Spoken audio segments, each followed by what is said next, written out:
So yesterday we have started with user defined exception. त्या programme मध्ये काही म्हणजे आपल्याला आपलं एक्सेप्शन पण दिसत होतं आणि सिस्टीमचं एरर पण दिसत होतं. सो ॲक्च्युअल थोडासा चेंज केलाय प्रोग्राममध्ये, ते आपण डिस्कस करणार आहे. आणि ॲक्च्युअल फ्लो कसा असायला पाहिजे user defined एक्सेप्शनचा.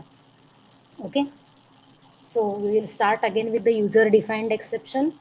Now if user want to create its own exception that are different from your built-in exceptions, we can use user defined exception. Now user can give any name he wants for a user defined exception. म्हणजे जे तुमचं situation असेल, जी error तुम्हाला display करायची असेल, त्या एररच्या regarding एक्सेप्शनचं name असणार आहे. Now normally the user defined exceptions are written into a class. User defined exception जे आहेत ते क्लासमध्ये लिहिले जातात. Now the class name is equal to the whatever is your user defined exception name. तुमच्या user defined एक्सेप्शनला तुम्हाला जे नाव द्यायचे तेच सेम नेम तुमच्या क्लासला देणार आहे.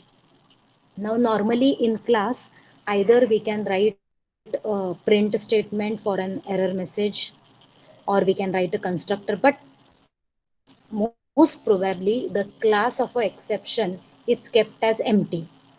एक्सेप्शन साठी जो आपण युजर डिफाइंड एक्सेप्शन साठी जो क्लास लिहितो हा मोस्ट प्रोबॅबली एम्प्टी ठेवला जातो. मग आता एम्प्टी ठेवतो मग तर आपल्याला इथं कुठलंही कर्ली ब्रॅकेट ओपन क्लोज असा कन्सेप्ट नाहीये ब्लँक ठेवायला. So we have a pass statement to keep the block as empty. कुठलाही ब्लॉक स्पेसिफिक आपल्याला जर एम्प्टी ठेवायचा असेल तर आपल्याकडे काय आहे, पास स्टेटमेंट आहे. So we will just declare the class and we will keep a pass statement in the class. Normally we know that all the exceptions that may be user defined or built in are derived from exception class. म्हणजे तुमच्या एक्सेप्शनच्या हायरार्कीमध्ये topmost route लेवलला जो class असेल तो म्हणजे कुठला आहे, exception. आणि त्या एक्सेप्शन पासूनच मग युजर डिफाइंड एक्सेप्शन आणि बिल्ट इन एक्सेप्शन हे डिराईव्ह होतात. So whatever exception you are deriving or you are defining as a user defined exception, that also is derived from your exception class. Now that is the class part. आता user defined exception तुमचा create करून झाला. तर तो create करून झाल्यानंतर next part काय येतो, we have to write a program which can raise this exception. Now, what is the difference between your built-in exception and user-defined exception? The built-in exceptions are automatically raised by the Python. म्हणजे जर तुमची error जी आहे ती occur झाली, run टाईमला तुम्हाला तो problem occur झाला, तर तुमचं जे एक्सेप्शन तुम्ही बिल्ट इन वापरलेलं आहे तर ते ॲटोमॅटिकली कॉल होतं. ॲटोमॅटिकली कॉल होतं. So that we call as a raise exception. So that exception is raised automatically. म्हणजे आपण बघितलं की zero division error, index error, त्यानंतर IO एरर. मग फाईलला काय प्रॉब्लेम आला की डायरेक्टली तुम्ही जे एक्सेप्शन IO एरर लिहिलंय तिथं जाऊन तो कोड रन होतो. एखाद्या नंबरला तुम्ही झिरोनी डिवाइड करायला लागला तर लगे तुमचे जो ब्लॉक आहे एक्सेप्ट झिरो डिव्हिजन एरर, तो ब्लॉक ॲटोमॅटिकली एक्झिक्यूट होतो. तुम्हाला कुठंही त्याला कॉल करायची गरज पडत नाही. जसं आपण डिफॉल्ट किंवा कन्स्ट्रक्टरला म्हणतो की कन्स्ट्रक्टरला आपण कॉल करायला जात नाही, ऑब्जेक्ट क्रिएट केला की तो ऑटोमॅटिकली कॉल होतो.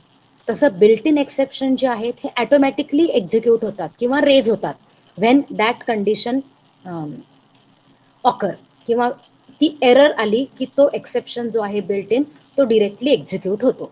But what happen with a user defined exception is these exceptions or errors are not executed automatically. हे एक्सेप्शन जे आहेत हे ॲटोमॅटिकली एक्झिक्यूट होत नाहीत किंवा रेज होत नाहीत. तर तो प्रॉब्लेम जनरेट झाल्यानंतर ते स्पेसिफिक एक्सेप्शन तुम्हाला प्रोग्राम कोडमध्ये एक्सप्लिसिटली रेज करावं लागतं. So user defined exceptions are not automatically raised by Python system. But if you define any user defined exception, we have to explicitly raise that exception. And for that we will use a raise statement. Raise statement ही काय use करतो तर user defined exception जे आहे हे तुमच्या Python कडून automatically raise होत नाही. So we will write raise and your exception name. Okay, now this is your user defined exception is now created, and you have a raise statement to raise that exception. Now you have to write the code which maybe create a problem at runtime, and that code we will write into a try block. Then for that try we will write an except block, and then if there will not be any problem, what we should do, that we write in a else part. Okay, so these are the steps for user defined exception. I am repeating again. First, you will create a class for user defined exception. The class name and the user defined exception name both are same. This class is derived from the base class exception. Then normally the user defined exception class we keep as empty. So I will just write the statement pass. This is the first step. In second step, what? We have to raise the exception. So at the problem, whenever we feel that it can cause an error, so there we will raise that exception. Now to handle the code which can raise the exception, that code normally we try to write in a that we write in a try block. म्हणजे जो code तुम्हाला run टाइमला problem create करू शकतो असा code आपण कशात लिहितो, ट्राय ब्लॉक मध्ये लिहितो. Then in I will write a except block. Except block मध्ये आपण काय करतो की एक्सेप्शन ऑकर झाल्यानंतर युजरला जो मेसेज द्यायचा आहे तो मेसेज प्रिंट करतो. So we will write a message there. आता आपण नॉर्मली इतके वेळा काय करत होतो, we write the built in exception name after except. आपल्याकडे काय होतं, एक तर फक्त एक्सेप्ट लिहिलं तर काय झालं, it is a general problem. कुठलेही जनरल एक्सेप्शन जे आहेत ते तुमचे हँडल होतील. दुसरा वे आपण काय बघितला, we will write the specific name for exception. That means I will write except and then zero division error, except IO error. So similarly that after except I will write my user defined exception name. Then there is else block. So if there is no problem, what should be done, that is written into else part. So these are the theoretical steps to create a user defined exception. We will just see the yesterday's program.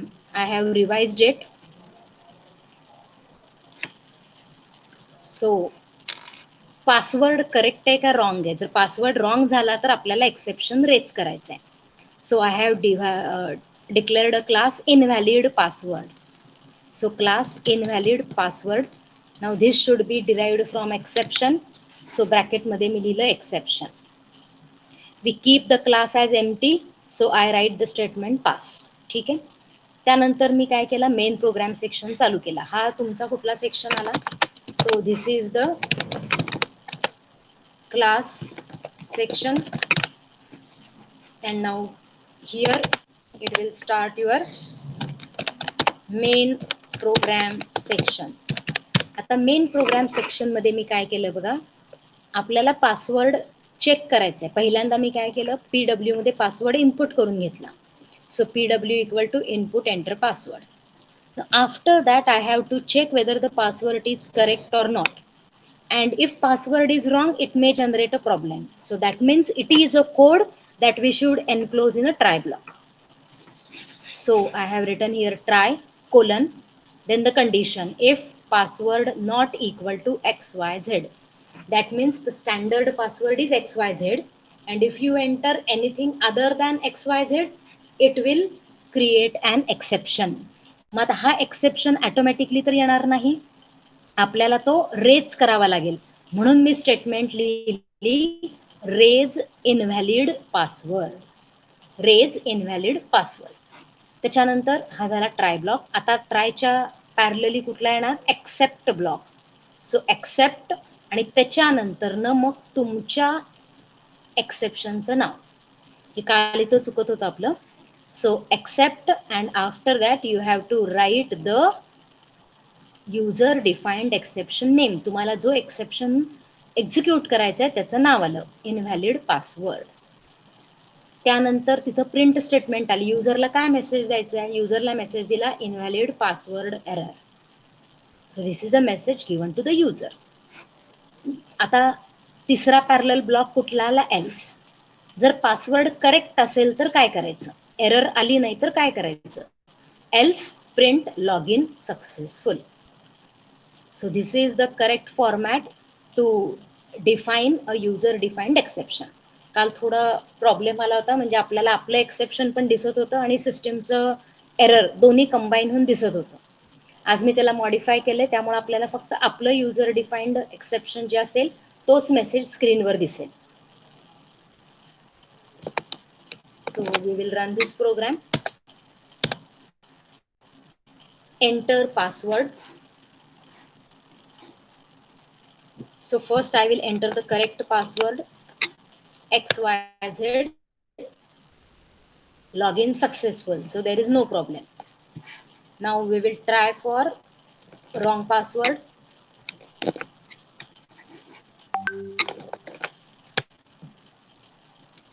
So I will enter anything. आता check करा, आता तो तुम्हाला एक्सेप्शनचा message दाखवतो, invalid password error. So there is no system defined error shown here. So the problem in the program is removed. So we are getting just a message what we have written in the except block. आपण exception मध्ये जो error message type केलाय तोच same तुम्हाला स्क्रीनवर print झालाय. So this is a correct execution for your user defined exception. आपण अजून एक सॅम्पल बघितलं होतं काल वोटिंगचा.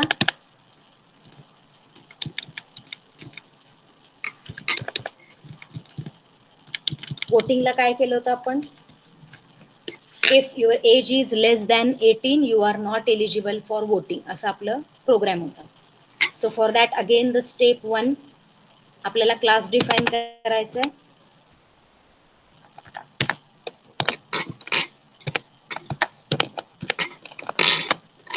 Class not eligible, again it is derived from exception, and to keep the class empty I have written pass. त्यानंतर मी काय केलंय बघा, स्टेप नंबर 2 घेतलेली आहे.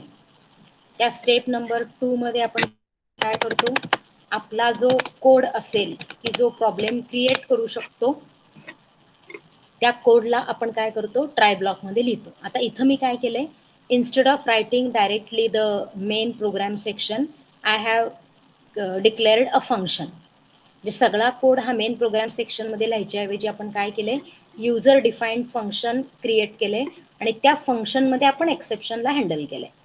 त्यामुळे दोन्ही वेनी तुम्हाला प्रोग्राम एक असा घेतलाय, एक वेगळ्या स्टाईलमध्ये घेतलाय, की कुठल्याही प्रकारचा तुम्हाला करता यावा. So try colon. Now what is the condition? If age is less than 18, so तुमचं एज जर 18 पेक्षा लेस असेल तर तुम्ही काय करायला पाहिजे, एक्सेप्शन रेज करायला पाहिजे. It will not be raised automatically. So step 3 is raise your exception आणि एक्सेप्शनचं नाव नॉट एलिजिबल. आता स्टेप 4 काय करते, एक्सेप्शन रिलीज झाल्यानंतर, ते एक्सेप्शन तुमचं रेज झाल्यानंतर न आपल्याला काय करायचंय, एक एरर मेसेज द्यायचा आहे. तो एरर मेसेज काय दिला मी, print you are not eligible. म्हणजे जो युजरला दिसायला पाहिजे एरर आल्यानंतर तो मेसेज आपण इथं प्रिंटमध्ये लिहिला, you are not eligible. Or you can write you are not eligible for voting. कशासाठी एलिजिबल नाहीये ते कळू दे. So you are not eligible for voting. मग आली तुमची स्टेप नंबर 4. स्टेप नंबर 4 काय सांगते, जर काही 5 काहीही एरर आली नाही तर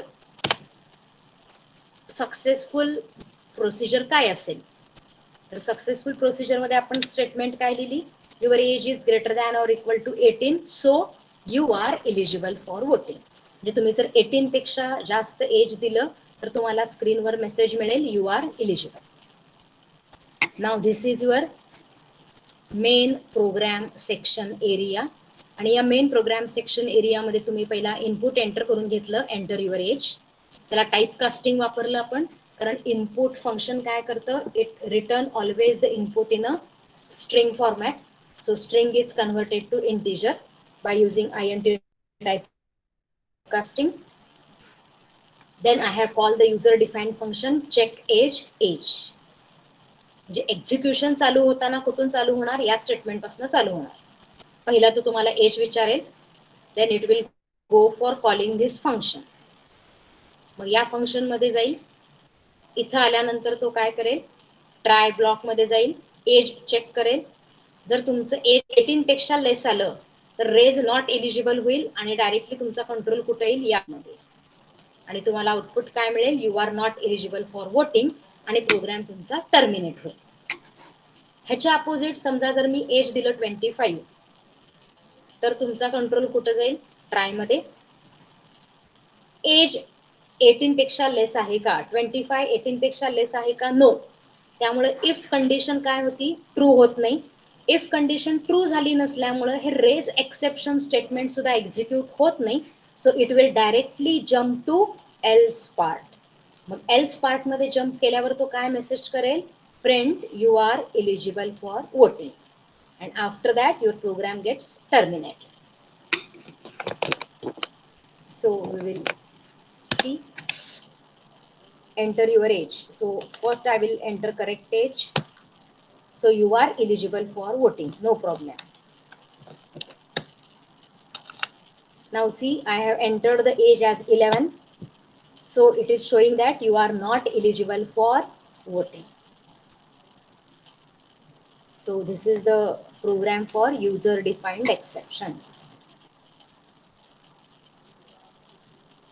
Now I have to write a user defined exception for withdraw procedure.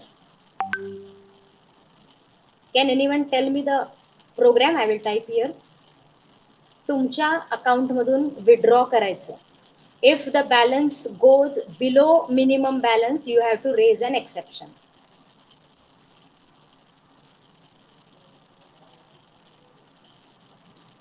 तुम्ही पण चेकआउट केलं असेल की तुमचा प्रत्येक बँकेचा एक मिनिमम बॅलन्सची अमाऊंट डिसाईड केलेली आहे.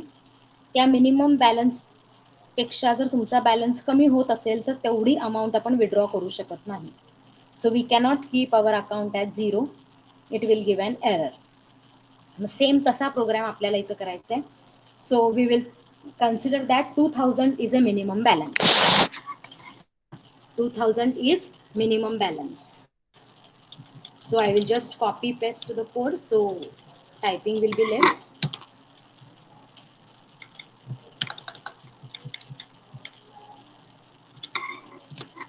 ठीक आहे. आता आपण क्लास घेऊयात. नॉट एलिजिबलच्या ठिकाणी मी काय करते, mean minimum balance exception. Minimum बॅलन्सचा एक्सेप्शन ऑकर झाला असं दिलं. त्यानंतर काय आलं, पास येणार. ठीक आहे. आता चेक एज म्हटलेलं आहे, त्याच्याऐवजी मी काय म्हणते, चेक बॅलन्स. आणि तुम्ही काय करणार, विड्रॉची अमाऊंट तुम्ही टाकणार. तिथं विड्रॉ किती करणार आहे ती अमाऊंट टाकली. ट्राय मध्ये आपण काय चेक करणार बघा, की तुमचा balance, or we can write this without balance, without your. So here I will define some variables. So balance equal to 10,000 for example. Me assign केलेलं आहे, म्हणजे माझा बॅलन्स 10,000 आहे असं मी असाइन करून ठेवलाय. ओके. इथं असाइन केल्यामुळे तो व्हेरिएबल काय झाला, ग्लोबल झाला. It is also available in your function also. So if balance is less than 2000, you will raise an exception. कुठलं एक्सेप्शन येणार, मीन बॅलन्स एक्सेप्शन. त्यानंतर इथं पण तुम्हाला त्या एक्सेप्शनचं नाव लिहावं लागेल.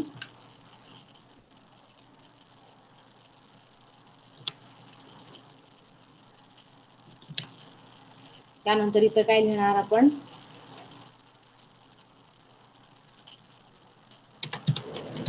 you can't withdraw as balance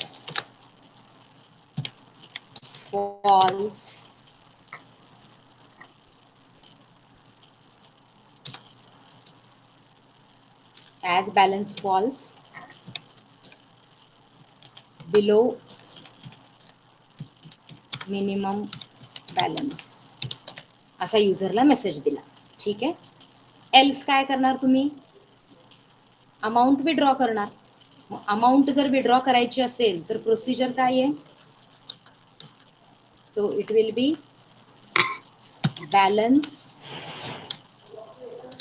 equal to balance minus W. मग युअर करंट बॅलन्स इज, तुमचा करंट बॅलन्स जो आहे तो आपल्याला डिस्प्ले करायचा आहे आणि तो आहे बॅलन्स. आता आपण इनपुट करून घेऊ. काय इनपुट करायचे? किती अमाऊंट विड्रॉ करायची आहे? So enter amount to withdraw.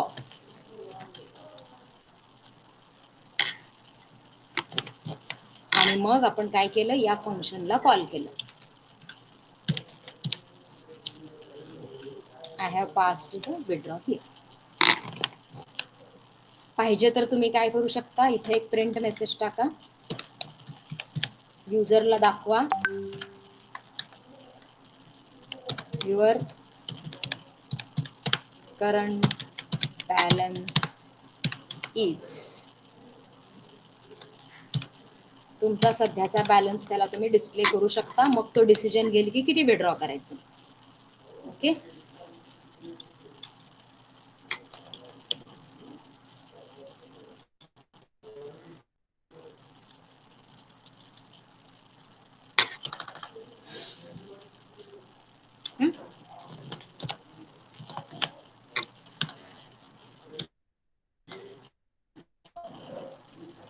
तुम्हाला पहिला तुमचा करंट बॅलन्स दाखवला. Your current balance is 10,000. Enter amount to withdraw.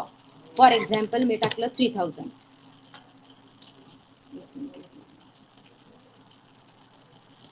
Spelling मध्ये मिस्टेक झाली का? बॅलन्सच्या मेन बॅलन्स एक्सेप्शन BALANC राहिला इथं. हा, एक्सेप्शनचं नाव चुकलंय त्यामुळे प्रॉब्लेम आला. इथं C ओमिट झालंय. Minimum balance exception, minimum balance exception. Now it is okay.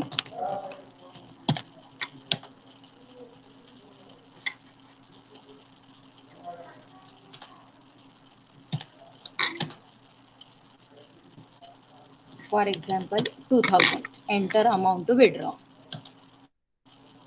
Again, it is given referenced before assignment.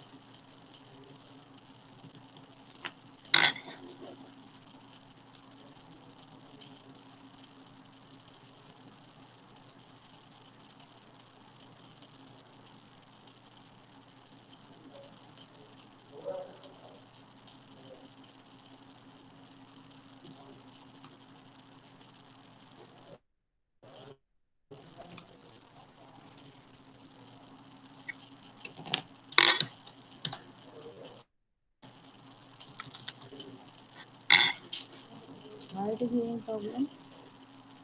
Unbound local error.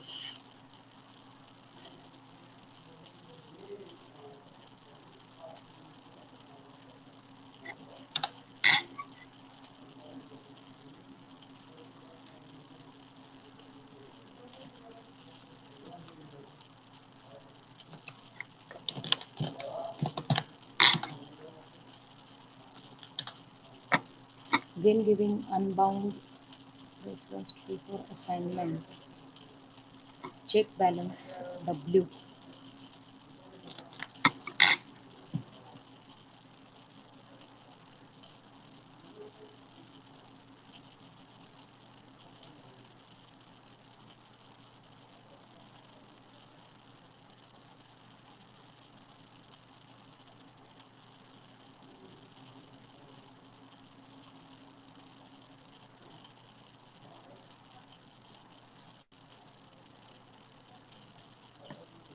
just wait for a minute. We should make this balance as a global, then only it will work. Because here what happens when the balance is created, it is bound to your main program section area. आणि ज्या वेळेला आपण फंक्शनच्या आतमध्ये येतो त्यावेळेला काय व्हायला लागले ते, तुमचा जो बॅल आहे तो नवीन क्रिएट करतो आणि त्याच्यामध्ये व्हॅल्यू असाइन होत नाहीये. So we have to make that as a global variable.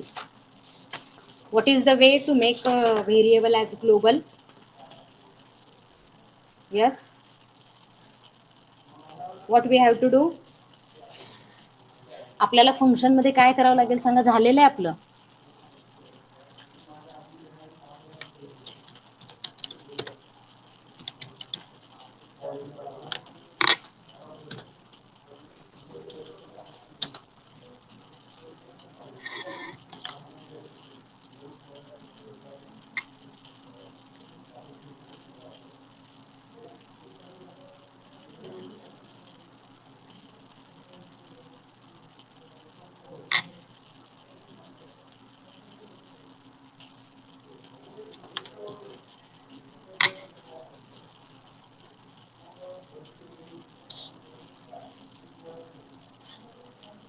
A type झालाय का कुठं?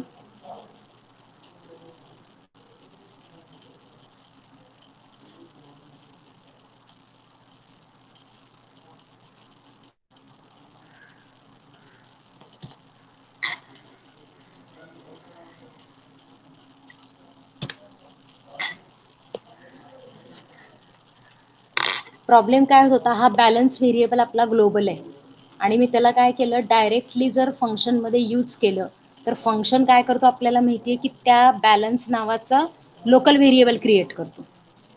ओके, ग्लोबल तुमचा डायरेक्टली ॲज इट इज तो तिथं पास होत नाही. आणि मग तुमचा बॅलन्स हा लोकल व्हेरिएबल क्रिएट झाल्यामुळं काय होतं, आपण त्याला व्हॅल्यू कुठंच असाइन केली नाहीये आणि डायरेक्टली आपण इथं कंपॅरिझन करतोय. So it is giving error that you are using the variable before assigning any value to this.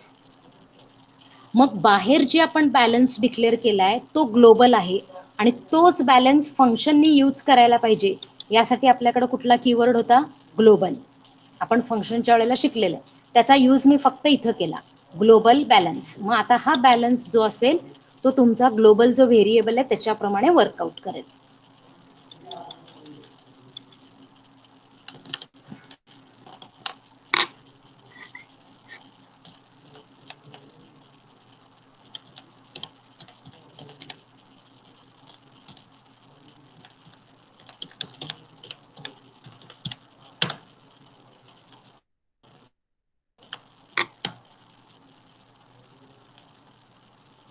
So your current balance is 10,000. मग आपण दिलं एंटर अमाऊंट टू विड्रॉ, मी ₹1 टाकलं. मग तुम्हाला करंट बॅलन्स आला 9,999. आपण आता काय करू, वेगळ्या वेनी रन करू ह्याला. Enter amount to withdraw, for example मी टाकते 9,000. आता काय होते बघूयात. एक्सेप्शन रेज नाही झालं.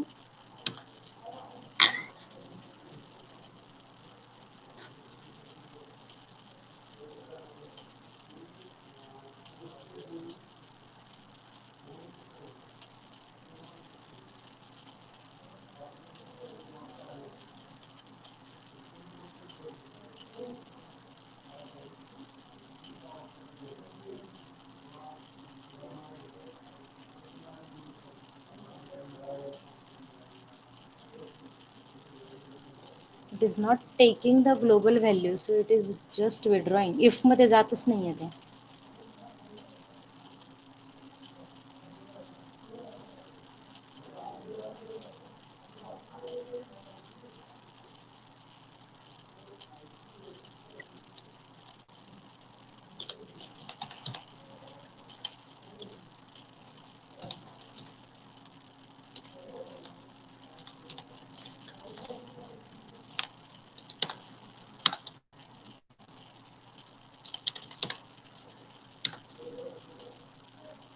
बरोबर आहे की 10,000 आहे. Your current balance is 10. काहीच if balance less than 2000,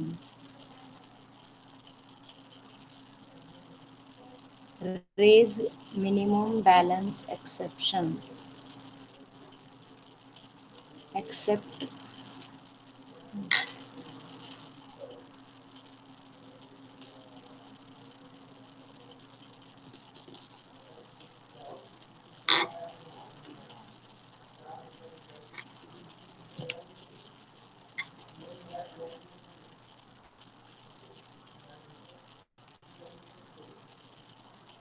just a minute. इथं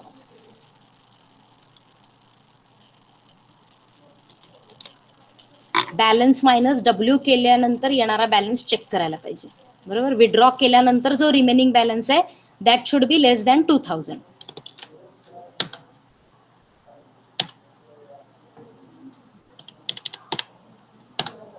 नाव सी 10,000 टाकल्यानंतर तो काय म्हणतो, तुमचा करंट बॅलन्स पहिला दाखवतो.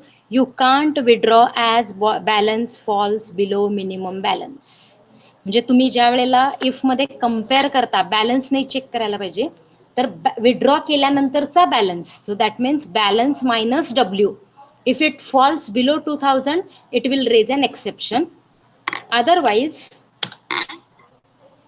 if I withdraw 2000 it will withdraw that 2000 and current balance पण डिस्प्ले होतो 8000. Is it clear how to create a user defined exception? आता हाच सेम प्रोग्राम तुम्ही विदाउट फंक्शन पण करू शकता. विदाउट फंक्शन जर केला तर तुम्हाला हे ग्लोबल वगैरे काही करायची गरज नाही. Now this is a way how we can create a user defined exception.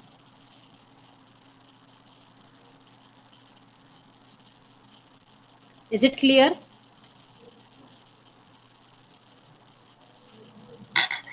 C actually assert statement तुमच्या सिलेबसमध्ये नाही आहे, पण ॲसर्ट स्टेटमेंट काय करते ह्याचं फक्त आपण एक युसेज बघणार आहे. तर assert statement is used for a debugging purpose. म्हणजे एक डिबगिंग टूल म्हणून आपण काय करतो, ॲसर्ट स्टेटमेंट प्रोग्राममध्ये यूज करतो.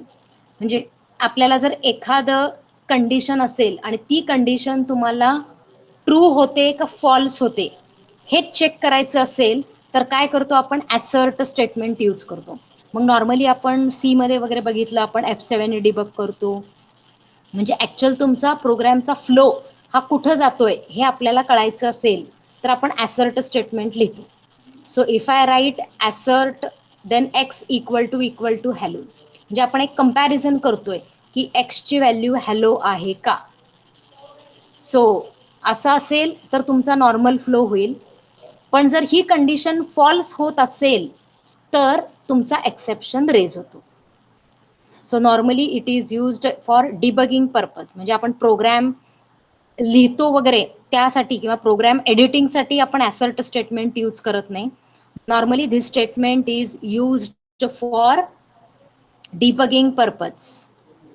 तुमचा प्रोग्राम डिबग जर करायचा असेल तर त्यासाठी नॉर्मली आपण ॲसर्ट स्टेटमेंट लिहितो. म्हणजे तुमच्या सिलेबसमध्ये ॲसर्ट नाही आहे, पण जर तुम्हाला एखादा MCQ पडलाच तर assert statement is used for debugging. एवढं स्टेटमेंट तुम्हाला माहिती पाहिजे की त्याप्रमाणे मग तुम्ही तो प्रॉपर MCQ आन्सर चूज करू शकता. आत्तापर्यंतचे जे आहेत ते आपण कोड एडिटिंगसाठी वापरतो, कोड तयार करण्यासाठी वापरलेत. ट्राय वापरलाय, एक्सेप्ट वापरलाय, फायनली वापरलंय, रेज वापरलंय. So all these statement we have used for editing the code, program create करण्यासाठी वापरलंय. आणि ॲसर्ट स्टेटमेंट ही असते, ही normally used when we debug the code. Now with this we have covered the chapter 6, that is exception handling.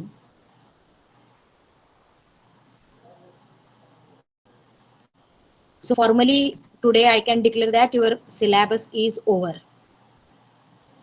But if you have any problem we can discuss it. तुम्हाला काही शंका असतील तर आपण हे करू शकतो. If possible I will take a lecture tomorrow, there we will discuss how to submit your assignment, that is practical manual. Then we will discuss about micro project then we will discuss about what to write in micro project report. तुम्हाला sample format मी दिलाय, पण actual micro प्रोजेक्टमध्ये काय लिहायचं, नंतर कशी PDF करून सेंड करायची, हे सगळं डिस्कशन आपण उद्याच्या लेक्चरला करणार आहे. And after that when you finish your test finish झाल्यानंतर म्हणजे 14, 15, 16, 17 and 18 you have to show me your micro project execution. तुम्हाला मायक्रो प्रोजेक्ट एक्झिक्युशन दाखवायचं आहे. आपण गुगल मीटचंच लेक्चर घेणार आहे. प्रत्येक ग्रुपनी आपली स्क्रीन प्रेझेंट करून मला मायक्रो प्रोजेक्टचं एक्झिक्युशन दाखवायचं आहे. And the complete group should be present for micro project execution. एक जण स्क्रीन शेअर करेल, पण बाकीचे सगळे मेंबर मला त्या लेक्चरला प्रेझेंट पाहिजे. जे प्रेझेंट असतील त्यांनाच मायक्रो प्रोजेक्टचे मार्क्स मिळतील. बाकीच्यांना मिळतील, पण किती कमी मिळाले, का मिळाले, कोणी विचारायचं नाही. सो मायक्रो प्रोजेक्ट एक्झिक्युशन दाखवताना तुमचा कम्प्लीट ग्रुप लेक्चरला प्रेझेंट पाहिजे. समजा त्या स्पेसिफिक टाइम मध्ये जर कुणाला जमत नसेल, you can give me the time, त्यावेळेला आपण तो प्रोग्राम चेकआउट करू शकतो. पण कंपल्सरी सगळ्यांनी. आणि किती वेळ लागतो तुमच्या मायक्रो प्रोजेक्ट एक्झिक्युशनला? Hardly it will take 5 minute. कशाचा प्रोग्राम आहे आणि तो रन झाल्यानंतर काय आउटपुट दिसतं हे मला दाखवायचं. मग तुम्ही डिसाईड करा की ग्रुपमध्ये कुणाच्या लॅपटॉपवर, कुणाच्या कॉम्प्युटरवर तुम्ही एक्झिक्युशन दाखवणार आहे. You can decide your self. पण प्रत्येकाचं आउटपुट, मग त्याच्यामध्ये एरर असू दे, चुकीचं असू दे, काहीतरी तुम्ही मला दाखवायला पाहिजे. आणि जर एरर असतील तर त्या तुम्हाला फायनल सबमिशनच्या आधी रिमूव्ह कराव्या लागतील. Okay, so we will stop here. And what about your final project? Final प्रोजेक्टचं काय चाललंय? झालेत project? Yes. What is the condition for final project capstone? Ma'am almost झालंय, फक्त लास्टचे 2-3 स्टेप्स राहिलेत. ओके, मग ऍटलिस्ट, कारण तुम्हाला प्रोजेक्टला एक्सटर्नल एक्झाम आहे माहिती आहे ना. प्रोजेक्टला आहे, त्यानंतर मॅडला आहे, म्हणजे प्रॅक्टिकल ओरल एक्झाम आहे. अजून ऍक्च्युअल ओरल कशी असेल ह्याचं फॉर्मॅट डिसाईड नाही झालं. ओरल ऑनलाईनच असणार आहे, पण तुम्हाला तिथं तुमच्या प्रोजेक्टचं एक्झिक्युशन स्क्रीन शेअर करून दाखवणं कंपल्सरी आहे. सो फायनल प्रोजेक्ट ओरल जी असेल ॲज पर टाइम टेबल बोर्डाची, त्यावेळेला तुमचा प्रोजेक्ट रन झालेला तुम्हाला दाखवायचा आहे. So still you have a 7 to 8 days period in your hand. So you can work out on your final project. Okay. For today we will stop here. तुम्हाला ह्याच्या आधी युजर डिफाईनचा मी प्रोग्राम क्लासरूमवर टाकला होता, पण तो तुम्ही मॅन्युअलला ऍड करू नका. आज आपण जे केलेलं आहे मॉडिफिकेशन, तो प्रोग्राम मी परत एकदा पोस्ट करते आणि तोच मॉडिफाय केलेला प्रोग्राम तुम्ही तुमच्या मॅन्युअलमध्ये टाका. थँक्यू.